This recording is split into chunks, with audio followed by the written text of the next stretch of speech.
Hey, Cypher here. This video is another lecture that I recorded for my American history class. The week before this was World War II, and this week was dedicated to the Cold War. Keep in mind there are 15 weeks of lecture, so I often reserved talking about certain topics until that came up in another week. My lectures are set up thematically, and yet again I would like to turn this into a full episode sometime later, once I get the editing time and all that kind of stuff. So please enjoy.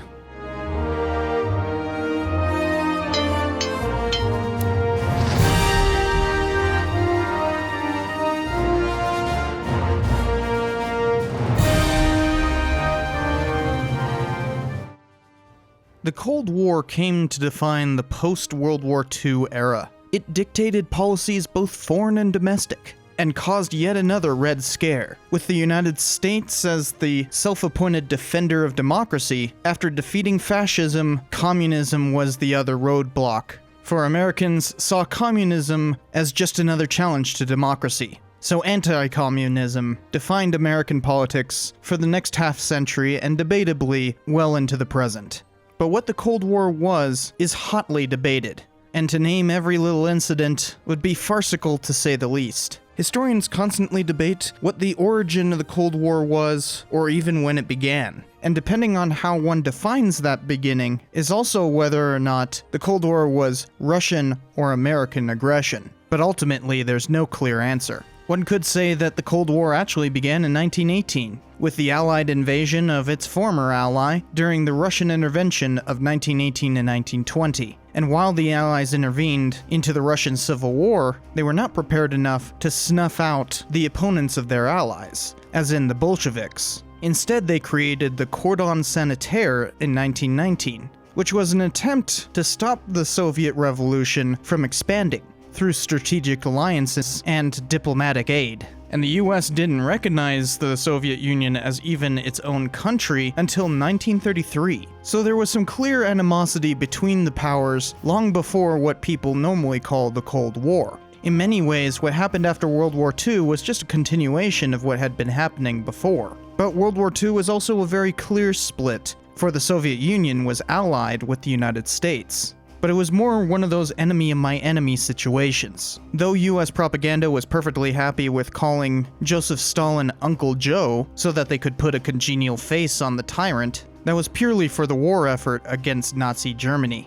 For when the Allies met, first in Tehran in 1944, though Churchill, Franklin Delano Roosevelt, and Stalin all were in Iran at the same time, they were purely there to make plans for the invasion of Normandy and how that would help Stalin with Russia's efforts in the east. They met again at Yalta, which is on the Crimean Peninsula, where they basically set up plans for the United Nations. And finally, after they managed to defeat Germany, they met in Potsdam, Germany, to decide how to carve up the world, as well as how the Soviets would join the fight against Japan. Since FDR had died, Truman took his place among the big three, and within a week of Potsdam, the US dropped the bomb on Hiroshima, and 3 days later the Soviets officially began fighting Japan. So while the US and the Soviets were still technically allies, numerous commanders were demanding that US forces in Europe keep moving east. As in, now that they had defeated Germany, they should just keep marching all the way to Moscow. Luckily, Truman, unlike Woodrow Wilson, did not turn on his former ally. But with the dropping of the 2 bombs on Japan, a new dynamic was created, making a race to develop more nuclear bombs. And the Soviets wouldn't get theirs until August of 1949. Along with all that, the Soviets had conquered a new batch of territory called the Eastern Bloc. This included much of Eastern Europe, from the Balkans to the Baltic states. It was a massive expansion in Soviet influence. So one statesman by the name of George F. Kennan proposed a way to contain Soviet expansion in a long telegram he sent to Washington, later reconfigured into an article he wrote under the pen name X. The X article and long telegram gave the impetus for economic containment, as in bolstering non-communist regimes in the bordering territories of Soviet states, thereby keeping the Soviets from expanding. But as Churchill complained in 1946, this Eastern Bloc was essentially an iron curtain dropped to keep out Western influence and walling off the Soviet Empire. So the US created the Central Intelligence Agency, as in the CIA, in 1947 specifically to push anti-Soviet secret operations, such as funding conservative regimes and aiding anti-communist guerrillas all around the world. This became an essential part of the Truman Doctrine, which basically said that the US would aid any kind of counter-Soviet regime all around the world, initially directed at Greece and Turkey, who were facing civil wars over communist regimes. So the idea was to keep Soviet influence contained and where it was, rather than trying to roll it back. As a part of all this, the US initiated the Marshall Plan in 1948. It was officially called the European Recovery Program, and it provided economic subsidies to Western Europe through $12 billion, which is the equivalent of $128 billion in 2020. So this stimulus package was meant to bring back places like France, Western Germany, and Britain from their war-ravaged economies, and make them economically viable so that they wouldn't be susceptible to communism. Stalin ordered Berlin to be blockaded, because just like the whole of Germany, Berlin was split in two, but the entirety of Berlin was on the Soviet side of the East-West Germany divide. So by cutting it off from land, Stalin thought that he could starve out Allied influence on the city. But instead, literally 2 days later, the US began airlifting supplies to the blockaded city. This went on for 10 months. Western Berlin suffered, certainly, but never starved. So finally, in May of 1949, Stalin lifted the blockade, but just in case the airlift actually continued all the way into September. Up until that point, the US was the sole nuclear power, and so Truman would regularly threaten Stalin with using nukes, because it would be a completely one-sided affair. But in August of 1949, that completely changed. Suddenly, both powers could threaten each other. And what made matters worse was the Civil War in China. That war had actually been raging since long before the Japanese invaded in 1937, but it restarted in 1946. And the Communists won, with their leader Mao Zedong declaring the creation of the People's Republic of China on October 1st, 1949, thereby pushing the Nationalist Republic of China onto the island of Taiwan. Throughout all of this, the US reoriented its propaganda machine from its anti-Axis powers rhetoric of World War II to focusing on anti-communism. Along with that, people started to selectively remember the Soviets' contribution to World War II. So people would often remember the Molotov-Ribbentrop Pact, which was when Stalin and Hitler agreed to a non-aggression pact. Of course, Hitler violated that only a couple years later, but propaganda has a way of selective memory. Of course, the Soviets actually tried to push propaganda as well. Stalin even wrote an entire book that was translated into English proclaiming the Soviet Union's contribution to World War II.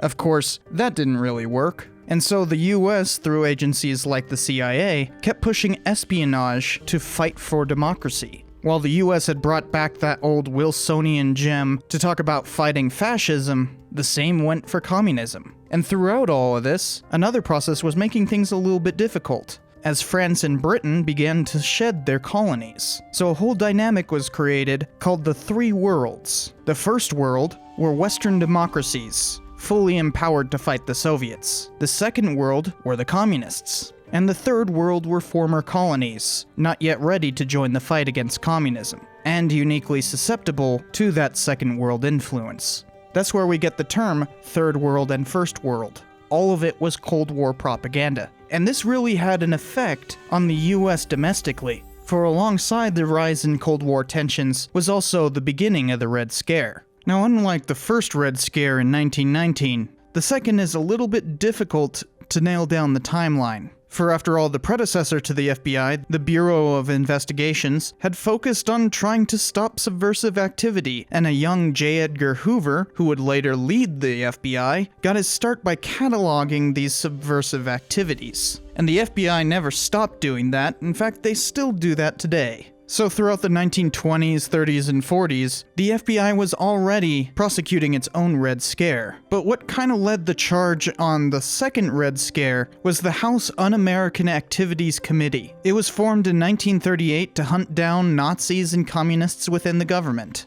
They also proposed legislation to go through Congress specifically to fight communism and Nazism. One such piece of legislation was the 1940 Alien Registration Act, which gave the government the legal right to imprison for 20 years anyone pushing the overthrowing or destroying of the government of the United States. This purposefully targeted communists, socialists, fascists, Nazis, and anarchists, and was a year before World War II. Along with that, the Molotov-Ribbentrop Pact, which said that Soviets and Nazis wouldn't attack each other in 1939, had confirmed to conservatives that Nazis and communists were the same thing, and were too radical of ideologies to be allowed to exist within the confines of the United States. Since the United States went to war only a year after passing the ARA, eventually defeating Nazi Germany, the perceived threat of Nazis within the federal government had been eliminated, but as we have seen, that fear of Nazis simply turned further east to communists. And they weren't exactly wrong. The Soviets had actually infiltrated the federal government. Oddly enough, the US Treasury had been infiltrated by Soviet spies, which the FBI uncovered in August of 1945. Yeah, the people in charge of money, with the hope of fostering a democratic market, had people in charge who were very much explicitly against that. But the FBI did its job well and got them out of office. So as people started panicking about this red menace, President Truman issued Executive Order 9835 in March of 1947. This created what were called the Loyalty Review Boards, and declared the federal government's ability to fire disloyal employees at whim. So the federal government had a way of reviewing people's loyalty and was empowered to fire people simply on the basis of being possibly communist. And as if things weren't bad enough, the House on Un-American Activities Committee, or HUAC, stepped forward with accusations for spies in the federal government. A young senator by the name of Richard Nixon had gotten confidential information that Alger Hiss, a prominent American diplomat, was actually a communist spy. And he wasn't wrong, for HUAC got the former leader of the spy ring, Whittaker Chambers, to testify against Alger Hiss, saying that Hiss had been part of a spy ring called the Ware Group, named after its first leader. So Hiss was duly convicted in 1949. And this whole scandal sent waves of fear throughout the United States.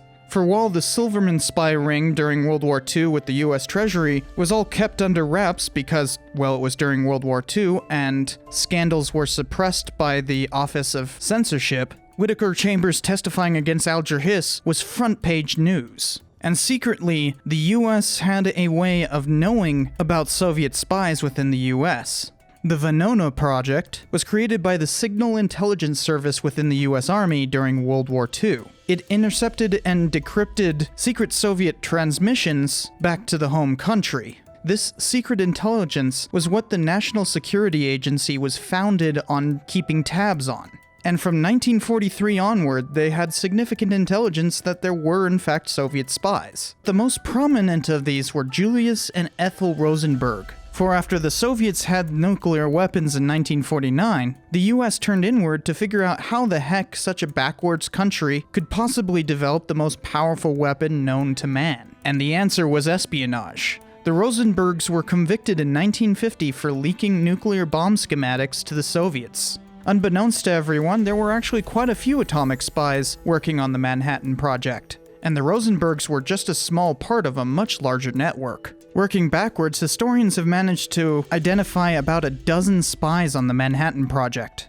And they actually did serve a significant purpose in allowing the Soviets to develop their own nuclear weapons. So there was a very real danger from Soviet spies. And of course, the Communist Party of the United States existed.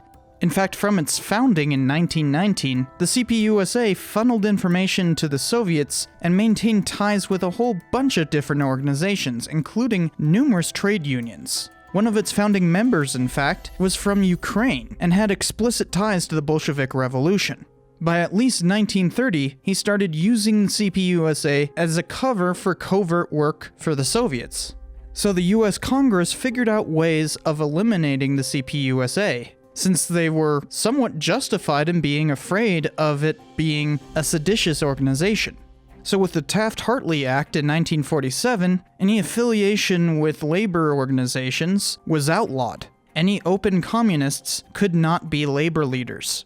A couple years later, a movie by the name of The Red Menace was a popular hit from Hollywood. That movie made it seem like people within the Communist Party of the United States were actually murdering people within their own party to maintain some sort of ideological consistency. And Americans lapped this stuff up, regardless of the fact that it wasn't true. So the federal government wanted to prosecute the Communist Party out of existence in the United States. And since so much of the CPUSA could be labeled as enemy aliens, under the Alien Registration Act, also known as the Smith Act, a series of trials from 1949 to 58 basically destroyed the CPUSA's leadership. It was no longer a serious contender for any kind of political clout in 1950, but many people were still concerned about communist sympathizers. And rightly so. The Venona Project identified more than 300 Americans who had somehow participated in Soviet espionage. Now, a lot of these people were kind of accidental participants because they'd let slip something in normal conversation and then be listed in some dispatch to the communists. And the Venona Project captured a bunch of information but took a very long time to decrypt this information. But in either case, there were a lot of known sympathizers within the federal government. Plus, there was the concept of the fellow traveler, which is basically a person who isn't a communist, but has particular ideals that work well for communism. But the idea of a fellow traveler is nebulous at best, and politicians use this ambiguity to their utmost. Because remember, this is the time just after the New Deal. So New Dealers like Truman and basically every president until Nixon all had the same kind of rhetoric labeled at them for being secret communists. Congressmen would regularly talk about how all these social liberals were conspiring together to overthrow the American government and institute communism. They portrayed things like the civil rights movement as a communist plot. It was a real easy tactic to say that anything that was a little too liberal was simply trying to be soft on communism. And so politicians perpetually attacked things that could be possibly communist by saying that they had to get tough on communism. And it didn't matter how much liberals were against communism. After all, Truman had created loyalty boards, but simply because he was a social liberal who wanted to do crazy things like desegregate the military, conservatives repeatedly blamed him for being too soft on communism. So as you can see, a lot of this stuff was actually trying to fight against social justice. Almost every civil rights activist was labeled as a commie at some point, regardless of any proof to the contrary. For simply being labeled a communist was enough to discredit a movement in the eyes of many Americans. A new kind of persecution came about called red baiting, which basically means to harass or prosecute someone simply for being suspected of communist sympathies. You could lose your job, have your political beliefs discredited, get publicly shamed in the news, and basically be made persona non grata simply for having suspected sympathies to the Communist Party. And what really kicked this into high gear was the Korean War. For the Korean Peninsula had been a hotly debated subject between the US and the Soviets from the end of World War II. The peninsula was in Japanese hands until the end of the war, so the US and the Soviets jointly occupied it from 1945 to 48. They met each other at the 38th parallel, and that became the de facto border. In 1948, the United Nations held elections in the South, making Syngman Rhee, a strong anti-communist and pro-American candidate, the new president of the Republic of Korea. But in North Korea, the Soviets sponsored the creation of the Democratic People's Republic of Korea, and the DPRK made Kim Il-sung the supreme leader. So you had a communist dictatorship in the north and an anti-communist republic in the south. And considering that's exactly what we have today, you'd think that there wouldn't be anything to fight about. But that was quickly proven wrong. Almost immediately, there was a communist insurgency in South Korea. Now, it was mostly handled by South Korean troops, but the UN did supplement Korean troops with their own troops, including 200 to 300 US troops by 1950. The US also created the Korean Military Advising Group, which were basically advisors who were tasked with helping Korea plan out its military actions against insurgents. The The Soviets actually did the same thing in North Korea, but they were planning something different. For in 1950, the DPRK invaded southward. By September, they had managed to take over most of the peninsula, relegating South Korea to a tiny southeasterly portion, so the United States intervened. And while this intervention was initially to make sure that South Korea wasn't just run off the map by North Korea, General MacArthur turned it around to unifying the entire peninsula. And they got pretty far. Just a few months later, in November, UN forces were almost to the Chinese border. So President Rhee decided to consolidate his power at the same time. So he ordered the massacre of thousands of communists, totaling between 60 and 200,000 dead. Suffice it to say, anyone with even the tiniest inkling of being communist was massacred. But that was the South Korean government, and even though the US was intervening on their behalf, as we would do throughout the Cold War, we turned a blind eye to the almost genocidal actions of the people that we were helping militarily, because, after all, they were killing communists. Well, since we were threatening the Chinese border, Mao Zedong decided to intervene, sending waves of Chinese troops. And though it was a rather brutal tactic for the soldiers involved, China just sending waves of thousands of people to be mowed down by American troops had its intended effect. Where this first happened was the Chosin Reservoir, where a bunch of US Marines had made an amphibious landing, and they had to make a hazardous retreat under horrendously cold conditions. The ones who made it back became known as the Chosin Few. And by January of 1951, the UN had lost most of the territory it had gained.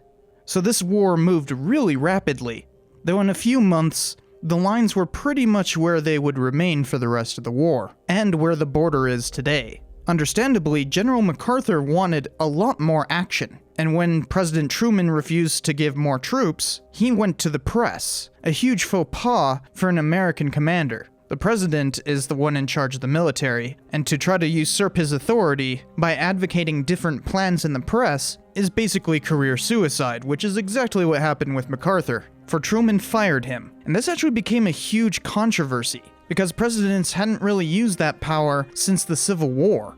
Truman also claimed that MacArthur was advocating harsher measures like using nukes, but MacArthur actually debated that, so this became part of the controversy. But ultimately, the lines settled near the 38th parallel, and the war became a stalemate. And so it came to a peace process, which somehow took 2 years. The main reason for this was a debate over how to handle prisoners of war. Throughout world history, prisoners of war would always be transferred back, willingly or not.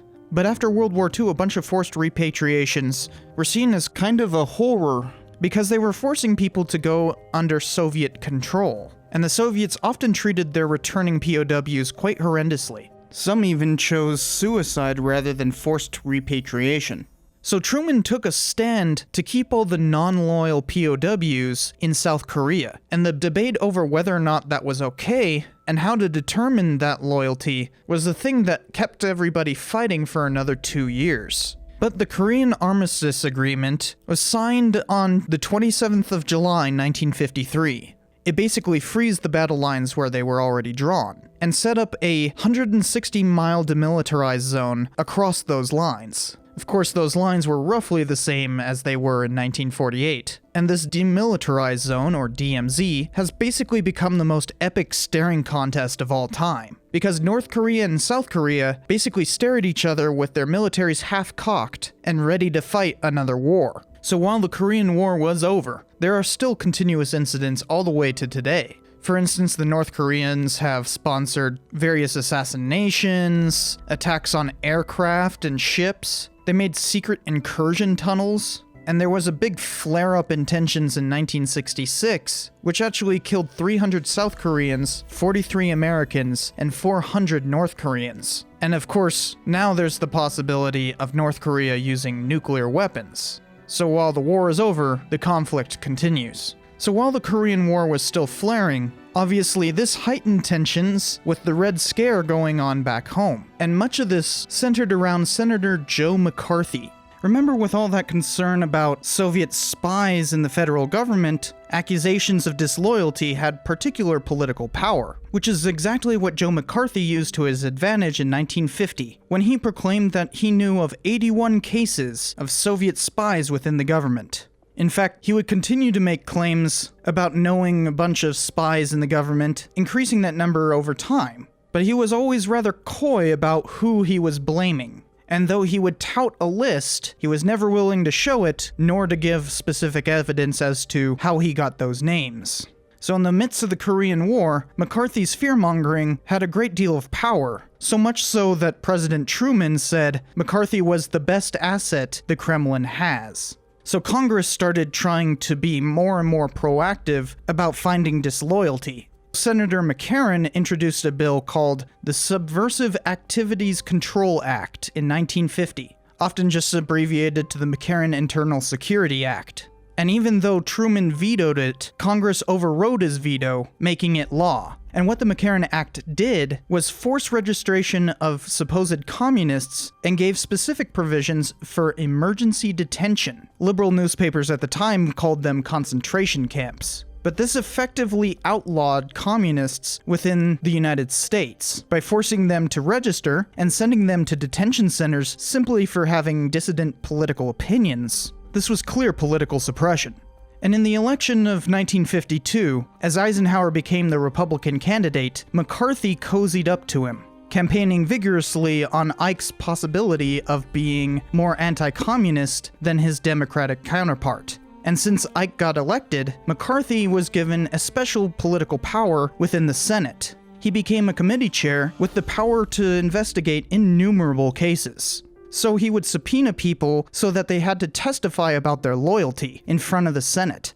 Where this got especially heated is when he started calling in officers from the US Army, trying to blame them for communist sympathies. Another senator who helped him along the way was a Democrat by the name of John F. Kennedy, who became a ranking member of McCarthy's public Senate hearings. For 2 years, the Senate was turned into a circus, with McCarthy leading trials blaming people for disloyalty. This culminated with the 1954 Communist Control Act, which criminalized membership in any communist organization whatsoever. It was passed and Ike signed it, but luckily it was never enforced, and later ruled unconstitutional. But that's how crazy everything was. So people started trying to self-censor instead. Numerous industries created blacklists, which were essentially personnel who could no longer work in that industry simply for having supposed communist sympathies. Most famous of which was the Hollywood 10, who were screenwriters and producers from the Hollywood film industry. And most of them couldn't officially work on any projects until the 1960s. In the midst of all this, a new force for self-censorship came into being called the John Birch Society, which was a private anti-communist group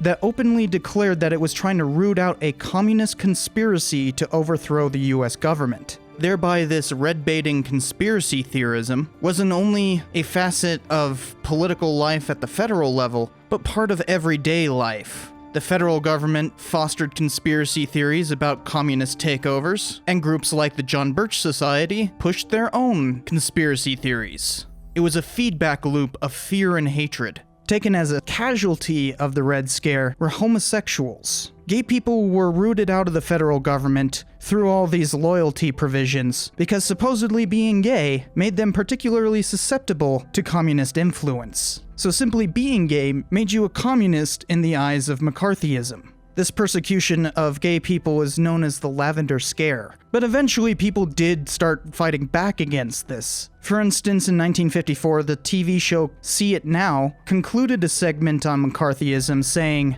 "We must remember always that accusation is not proof, and that conviction depends upon evidence and due process of law. We will not be driven by fear into an age of unreason. If we dig deep in our history and our doctrine, and remember that we are not descended from fearful men, not from men who feared to write, to speak, to associate, and to defend causes that were, for a moment, unpopular." 7 months after that broadcast, the Senate voted to censure McCarthy. But just because McCarthy was ruled out of the picture didn't mean that people weren't constantly scared. Self-censorship would be a constant in American history for years to come. And what made everything particularly dire was the fact that nuclear weapons could blow us all up. The US and the Soviet Union were in an arms race to develop nuclear weapons.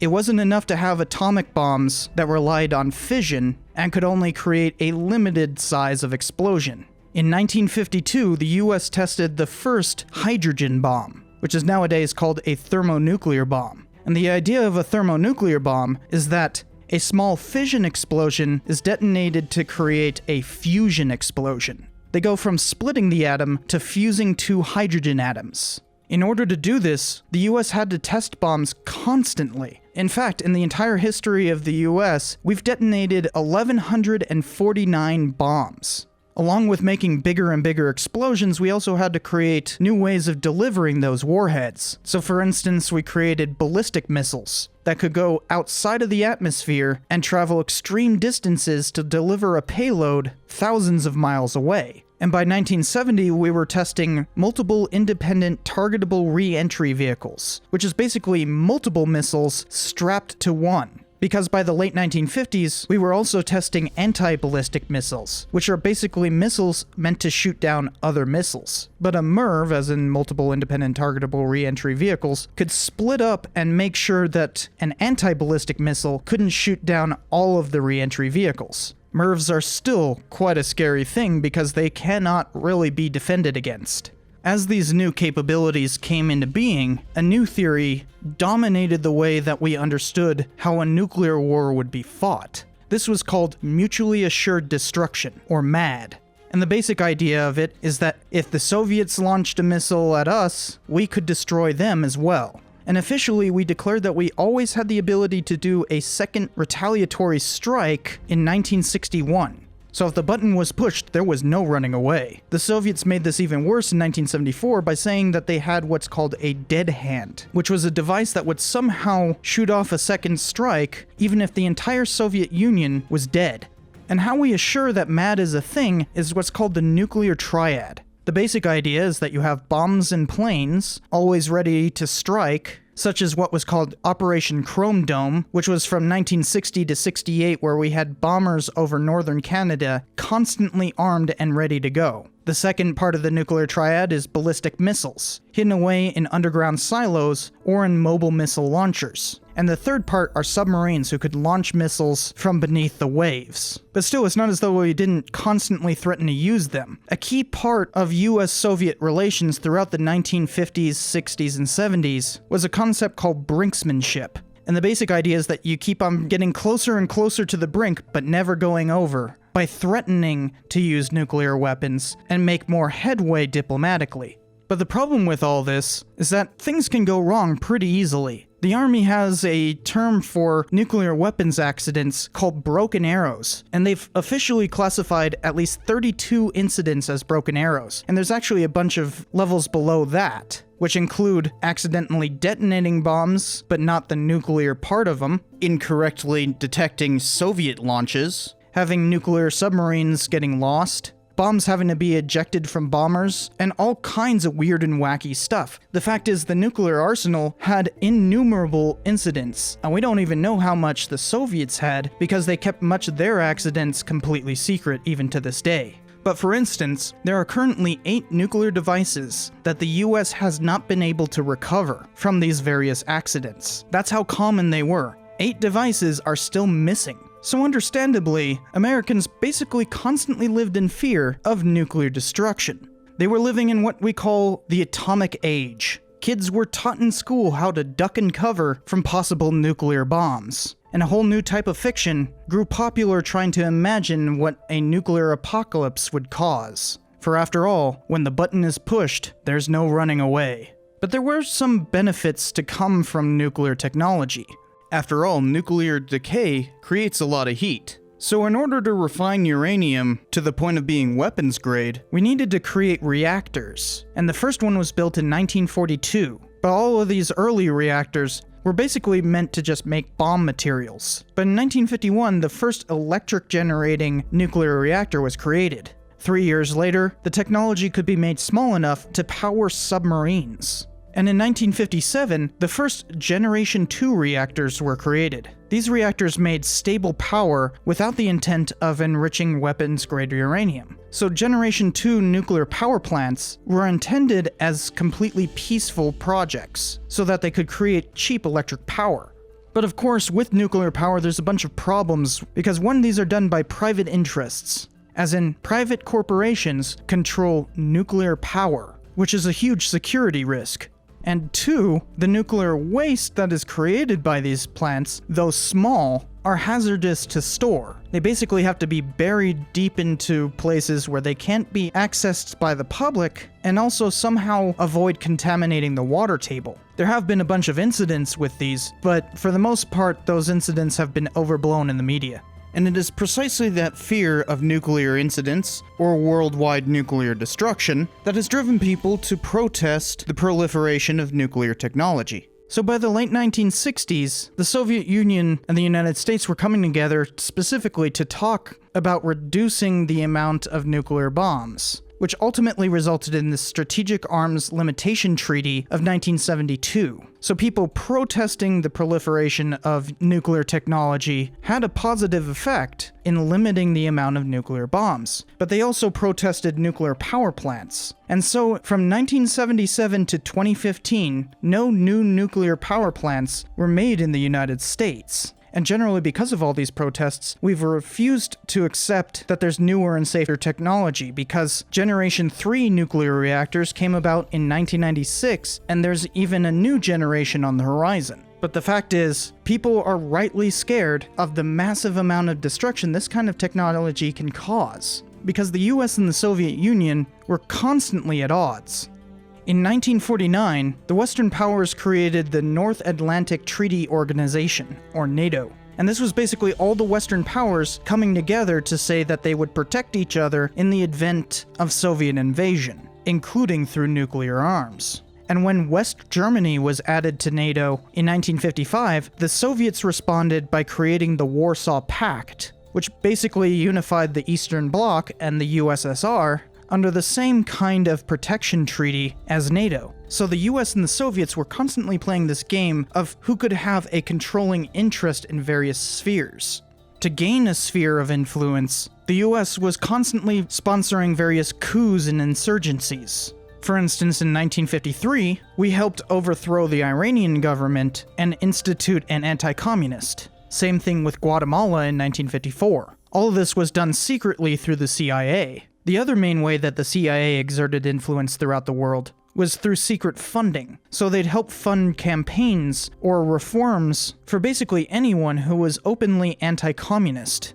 And often this turned really bloody. For instance, in Italy, the 1960s through 70s are known as the years of lead because of the amount of political violence, which the CIA had its hands in. We also created military advisors to go throughout the world and basically tell people how to fight communism in their own countries. These military advisors were throughout the world, but most importantly, in 1950, that's how we started getting involved in the Vietnam War. But that was all third world stuff. Places where communism and democracy could fight each other without causing open conflict between the US and the Soviets. But in 1960, all this peripheral stuff started coming to a head, because the US had created a new type of spy plane called the U-2 that was supposed to fly high enough that the Soviets couldn't shoot it down. So we were literally flying it over Russia to take pictures of their land and everything, pretending that we were impervious from ground-to-air missiles. Well, the Soviets proved that wrong in 1960 when they shot down one of those U-2s. This was a huge embarrassment, but luckily, the diplomats managed to work it out. But this amped up another crisis that was happening in Berlin. People in East Berlin had been defecting to the American sector specifically to become West German citizens and avoid Soviet control.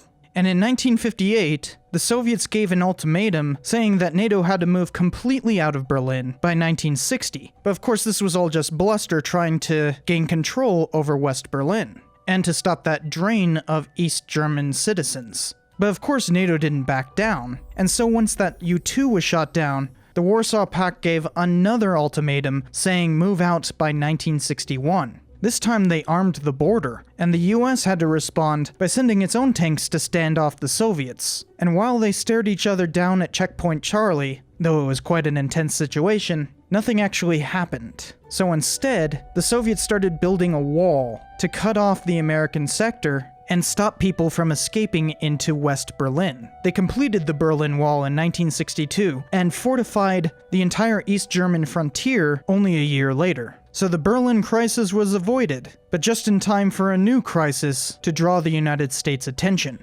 Because in 1958, the Cuban government was overthrown by communist guerrillas led by Fidel Castro. And this would ultimately lead to the closest near miss of the entire Cold War. With Cuba so close, it was a real thorn in the Eisenhower administration's side. So in 1960, as Castro consolidated power in Cuba, Ike declared an embargo on Cuba. He also tasked the CIA with trying to overthrow the communist government in Cuba.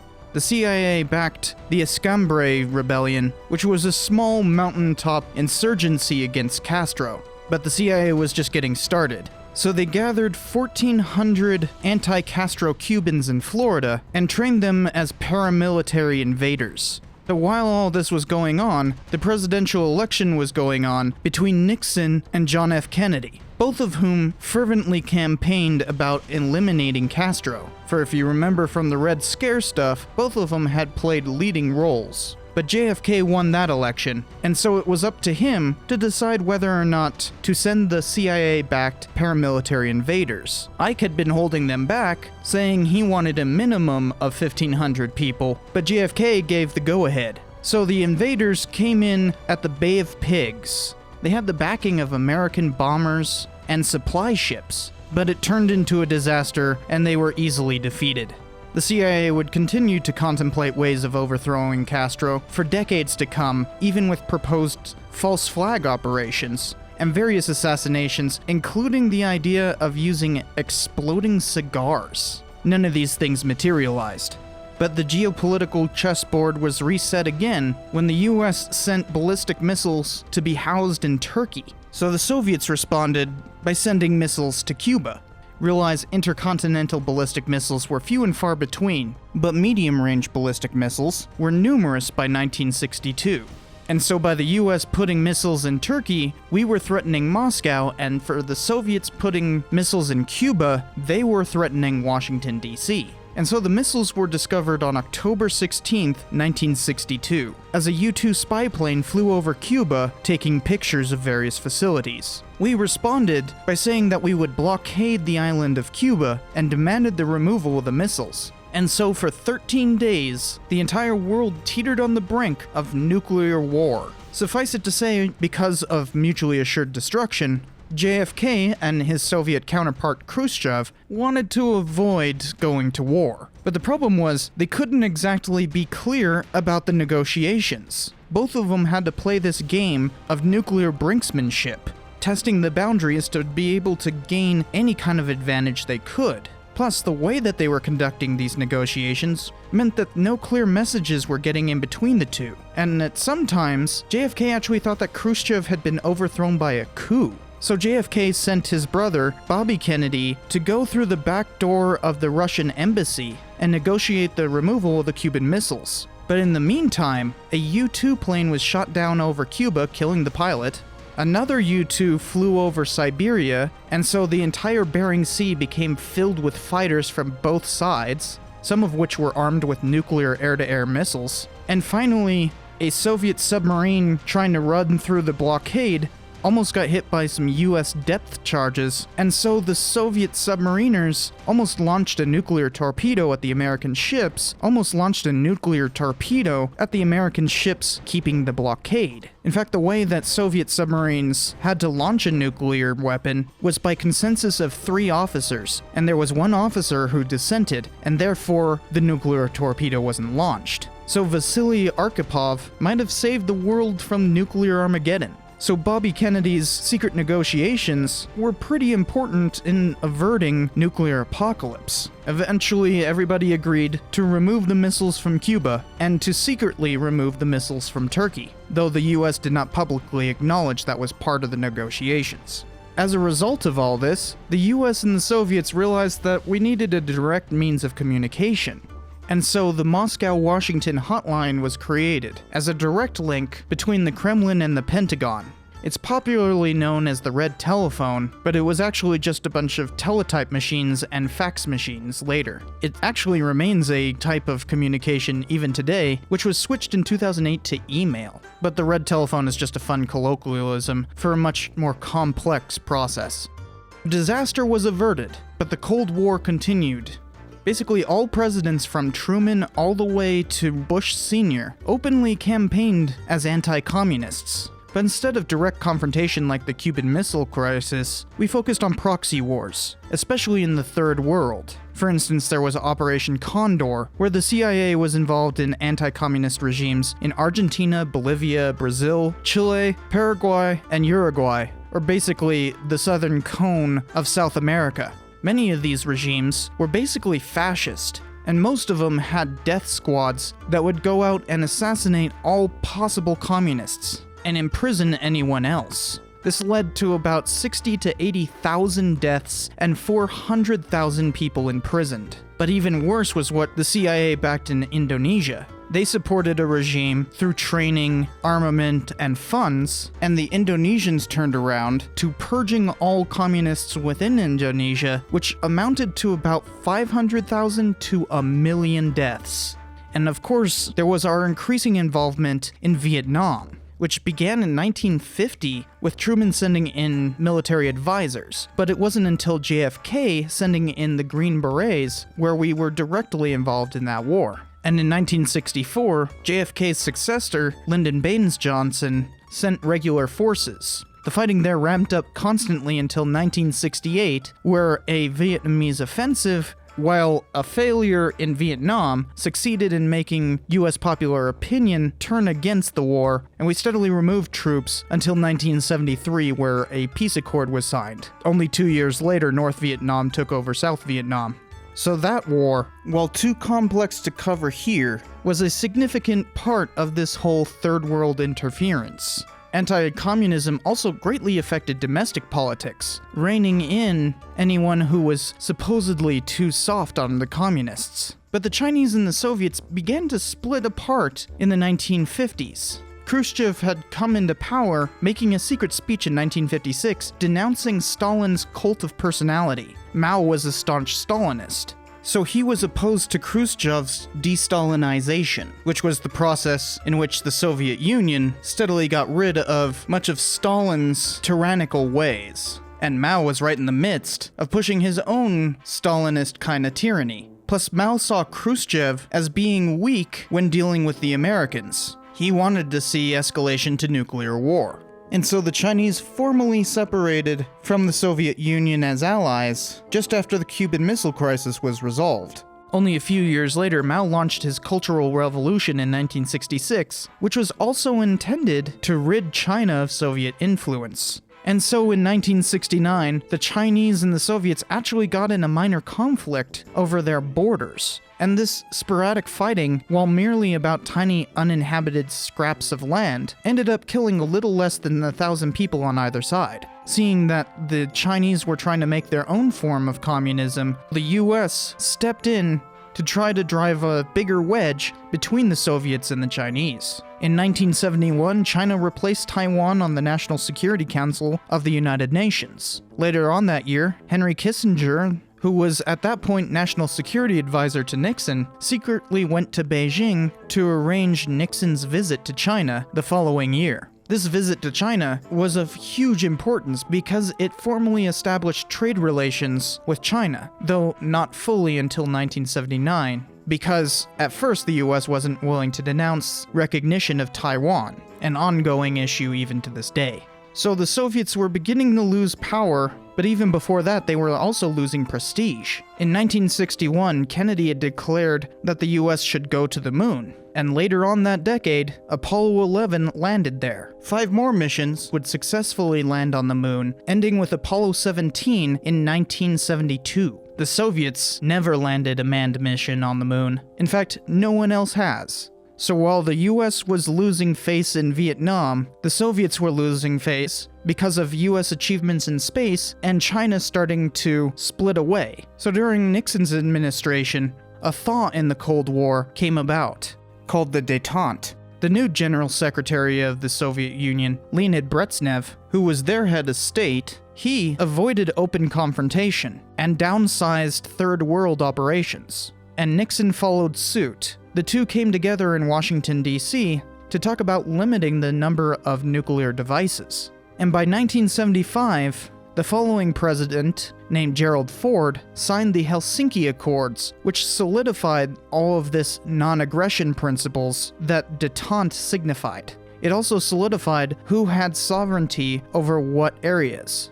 That same year, an Apollo spacecraft and a Soviet spacecraft docked together while in orbit around the Earth. It was the first time the Soviets and the US worked together in such a big way. But détente wasn't to last. And in 1979, the USSR invaded Afghanistan to support a local communist coup, which had happened a year prior. The CIA backed the Mujahideen, and basically, the Cold War restarted. Margaret Thatcher, the Prime Minister of Britain, and the soon-to-be elected Ronald Reagan heightened up those tensions by bringing back the anti-communist rhetoric of the 1950s and 60s. Reagan even created his own doctrine saying, "We must not break faith with those who are risking their lives on every continent from Afghanistan to Nicaragua to defy Soviet-supported aggression and secure rights which have been ours from birth." His mentioning of Nicaragua is pretty important because he was embroiled with a scandal of his own in terms of supporting anti-communist guerrillas down in Nicaragua.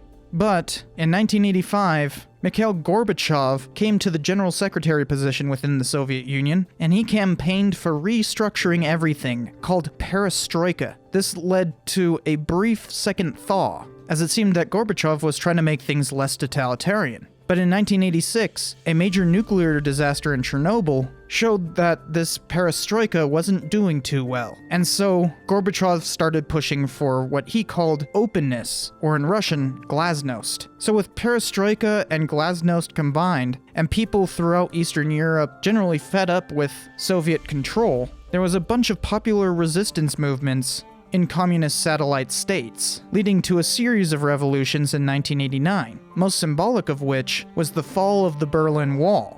And as the Soviets were losing more and more power, party hardliners tried to overthrow Gorbachev in August of 1991. Though the coup failed, it destabilized the USSR, which was dissolved on December 26th later that year. So the Cold War ended, not with a bang, but with a whimper. It had virtually ended in the 1970s, but through Soviet aggression and American grandstanding, it kind of reignited. But then the Soviet Union quickly collapsed in on itself, making all those years of anti-communism and the millions of people dead seem ultimately futile.